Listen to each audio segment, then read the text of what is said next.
છેલ્લા ઘણા સમયથી વાલિયાના કરસાડ ગામના નવા પુલ પાસે માદા દીપડો દેખાતા રાહદારી અને ગ્રામજનો ભયભીત બન્યા હતા।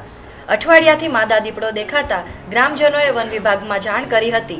વન વિભાગના આરએફઓ ભાવેશ નકુમના માર્ગદર્શન હેઠળ સ્ટાફ દ્વારા મારણ સાથે પાંજરું ગોઠવ્યું હતું, જે પાંજરામાં આજરોજ 3 વર્ષની અને અંદાજિત 40 થી 50 કિલો વજન ધરાવતી માદા દીપડો પુરાઈ ગઈ હતી, જેનો કબજો મળી તેનું વેટરનરી તપાસ કરાવી તેને જંગલ વિસ્તારમાં મુક્ત કરવાની તજવીજ હાથ ધરી છે।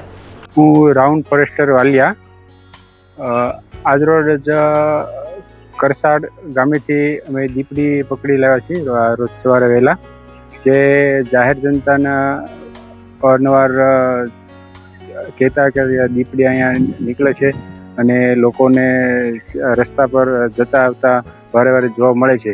તેથી અમે અઠવાડિયા પહેલાં ત્યાં પાંજરું ગોઠવેલું હતું અને તેમાં આજરોજ દીપડી જે પકડવાની છે તેને અમે વાલિયા રાઉન્ડ અને રેન્જ ઓફિસ અહીંયા છે ત્યાં અમે લઈ આવ્યા છીએ અને એ સ્વસ્થ અને હેલ્ધી છે।